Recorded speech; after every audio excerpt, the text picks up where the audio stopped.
My name is Apple Bloom, and I'm 10 years old. I live on a farm near Ponyville called Sweet Apple Acres. I have a brother and sister. My sister's name is Applejack, and my brother's name is Big Macintosh, or Big Mac for short. We also have a grandmother.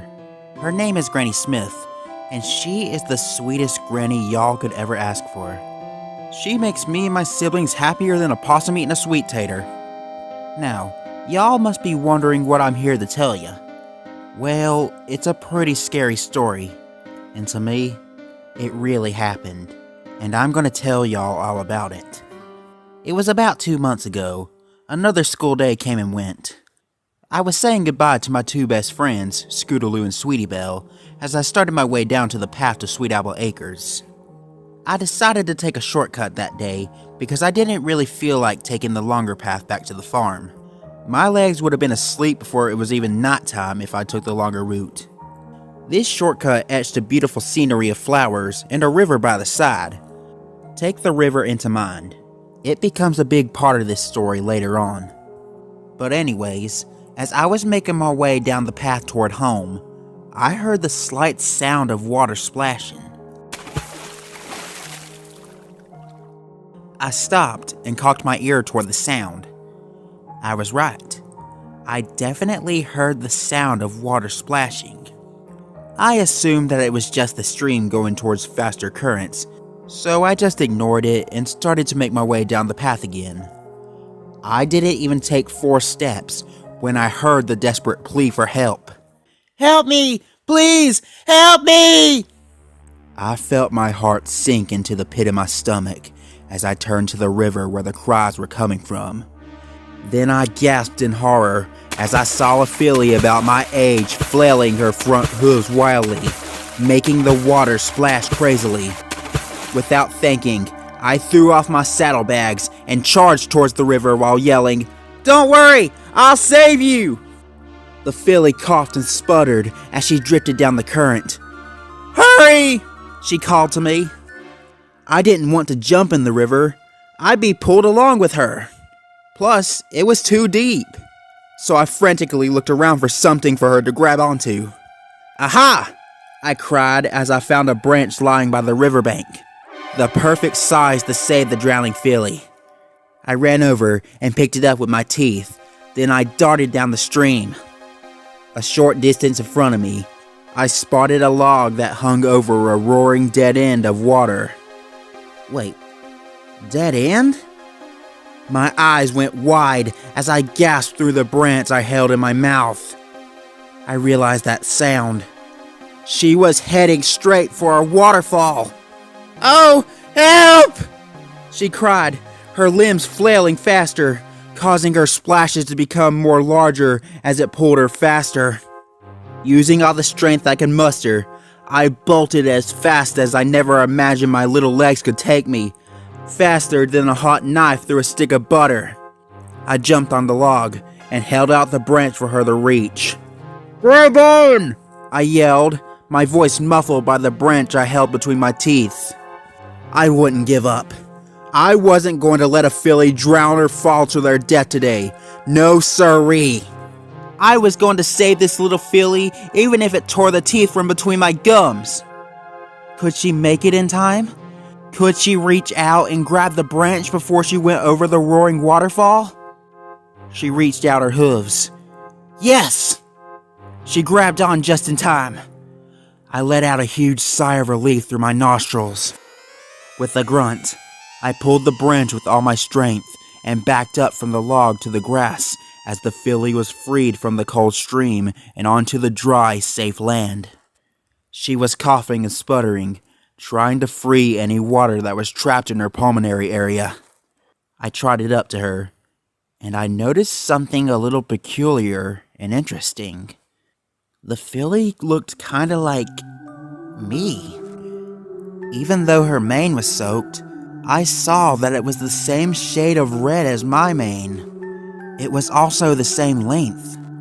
She also had the same colored bow in her mane like mine, a darkish pink color. The only thing different was that her hide was a light shade of pink and her eyes were green, unlike mine, which were orange. I also noticed she didn't have a cutie mark. She looked at me, and tears formed in her eyes. They weren't tears of fear and sadness. They were tears of joy and relief. Then I gasped in surprise as she wrapped her front hooves around me in a tight hug. "Thank you, thank you," she exclaimed. Her voice had a southern tint to it, just like mine, but it was a little soft, almost like Fluttershy, one of my other friends. After a few seconds, I went from surprised to a smile as I returned the embrace to the shivering filly. "You're so welcome," I said. "All that matters is you're safe now." We broke up the hug as I asked her, "How did you even fall in the river in the first place?"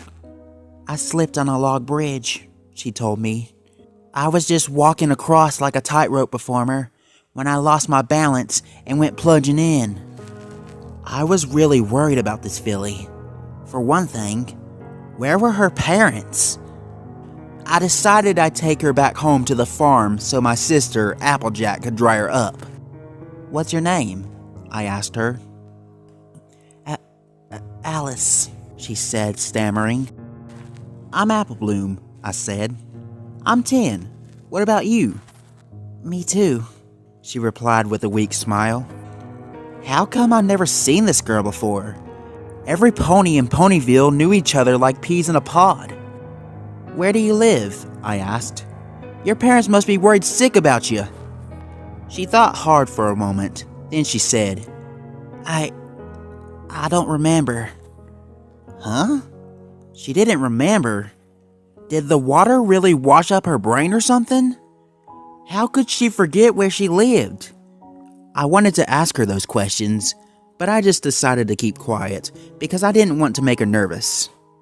"Well, would you like to come back to my farm so my family could get you all dried up?" I asked her. "We'll try to get in contact with some pony who might have an idea of where you live. Follow me." "Oh, okay," she said softly.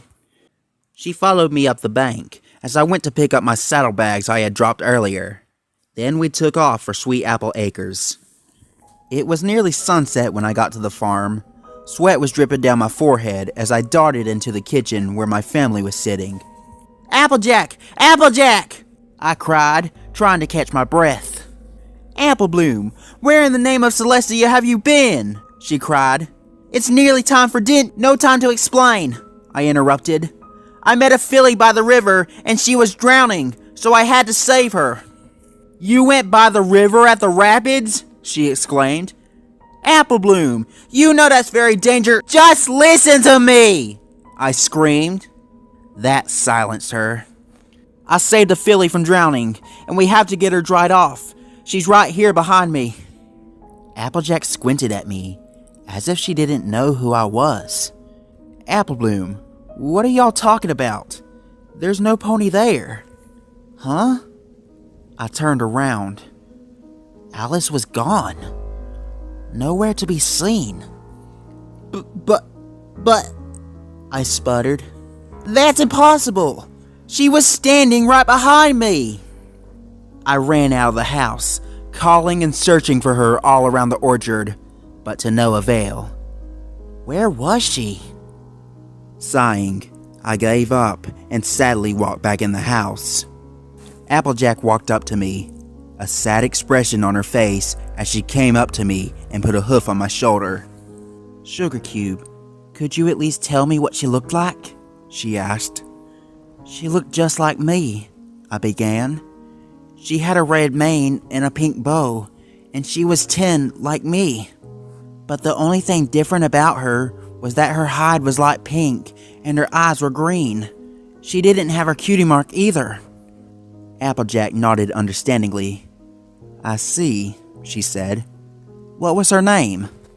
"Alice," I told her. We all turned as we heard a gasp coming from the table. It was Granny Smith. Her eyes were wide as her mouth was gaped open. Then she covered it with her bony green hoof.